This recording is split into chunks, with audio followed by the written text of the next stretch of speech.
जय माता दी, जय माँ कामाख्या। देव राधा ट्रस्ट सत्यवाणी चैनल एक विशेष सूचना सभी को सूचित किया जाता है कि माँ भगवती जगत जननी और परमपिता परमात्मा के विशेष संकेतों के आधार पर जो संकेत हमें प्राप्त हुए हैं, उन संकेतों के आधार पर जो अर्थ निकाला गया है उसको आपके सामने प्रस्तुत किया जा रहा है। तो माँ भगवती जगत जननी और परमपिता परमात्मा के द्वारा दिए गए संकेतों का जब विश्लेषण किया गया तो जो निष्कर्ष सामने आया वो उस निष्कर्ष को आपको यह बताते हुए हर्ष हो रहा है कि अब देव राधा ट्रस्ट सत्यवाणी चैनल के द्वारा उन संकेतों का जो व्याख्या की गई है उनके अनुसार अब देव राधा ट्रस्ट सत्यवाणी चैनल के द्वारा जो तंत्र मंत्र काला जादू ऊपरी बाधा काटने का काम जो किया जाता था, वह कार्य किसी भी माता बहन के ऊपर यदि है, कोई भी स्त्री यदि उसके ऊपर है, तो यह काटने का कार्य अब नहीं किया जाएगा।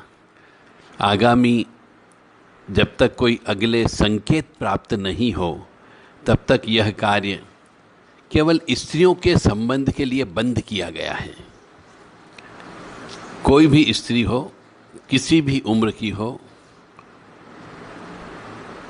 स्त्रियों का कोई भी तंत्र, स्त्री के ऊपर का कोई भी तंत्र मंत्र काला जादू ऊपरी बाधा चौकी मूठ दीठ मियादी खिलाई पिलाई कुछ भी हो, उसको काटने का कार्य आज से बंद किया जाता है। यदि किसी भाई बंधु पुरुष के ऊपर यदि कोई भी ऊपरी बाधा तंत्र बाधा काला जादू यदि है तो उसको दूर करने का कार्य सतत जारी रहेगा। परंतु स्त्री के ऊपर यदि कोई भी तंत्र मंत्र काला जादू ऊपरी बाधा है तो उसे दूर करने का कार्य आज से आगामी आदेश तक के लिए बंद किया जाता है। यह संकेत कुछ अलग ही चीज की ओर इशारा कर रहे हैं, कुछ घटना, बड़ी घटना की ओर इशारा कर रहे हैं। इसीलिए उस घटना को, बड़ी घटना को टालने के लिए यह निर्णय लिया गया है। मनुष्य को ईश्वर हमेशा जब भी कोई अच्छा बुरा होता है उसके संकेत देना प्रारंभ कर देता है। परंतु यदि मनुष्य नहीं समझता है तो वो कई बार गड्ढे में गिर जाता है, कुएं में गिर जाता है और कई बार उसकी मौत भी हो जाती है। तो समझदारी इसी में ही है कि ईश्वर आकर के कभी नहीं बोलता है कि अब तुम्हारे साथ अच्छा होने वाला या बुरा होने वाला है। ईश्वर हमेशा प्रकृति के माध्यम से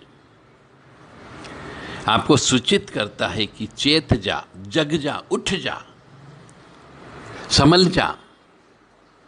फिर भी मनुष्य नहीं संभलता है तो उसके लिए वह स्वयं जिम्मेदार है। ईश्वर के ऊपर आप उंगली नहीं उठा सकते। वह कभी कभी स्वप्न के माध्यम से बताता है, तो कभी किसी सिद्ध पुरुष की जिह्वा पर बैठकर के बताता है, तो कभी किसी अनजान मनुष्य के सलाह, अनजान मनुष्य से उसे सलाह प्राप्त हो जाती है और उसके माध्यम से वह बता देता है। या कभी कभी किसी मनुष्य की जिह्वा से अचानक कोई लफ्ज़ निकलवा देता है और उसके माध्यम से वह सूचित कर देता है। या कभी आप पूजा करते हैं तो पूजा में भी वो इंडिकेशन देता है कि जैसे दीपक का बार बार बुझ जाना, या फिर ये कह लीजिए पूजा घर के अंदर अशुद्धता होना, पूजा घर के अंदर सांप आ जाना, पूजा घर में चूहा का मर जाना, पूजा घर में आग लग जाना, ये सब संकेत ईश्वर के द्वारा ही दिए जाते हैं, परंतु मनुष्य नहीं समझता है। तो जो हमें संकेत प्राप्त हुए, उन संकेत को जब डिकोड किया गया तो उससे यही निष्कर्ष निकला है कि आगामी आदेश तक कोई भी स्त्री, जो माँ भी हो सकती, बहन भी हो सकती, बेटी भी हो सकती, बहू भी हो सकती है, किसी भी स्त्री का कोई भी तंत्र मंत्र, काला जादू, चौकी मूठ दीट खिलाई पिलाई, भूत प्रेत पिचास चुड़ैल डाकन जिन जिन्नात, ये निकालने का और ठीक करने का कार्य आगामी आदेश तक बंद किया जाता है। जय माता दी, जय माँ कामाख्या, जय श्री महाकाल महाराज।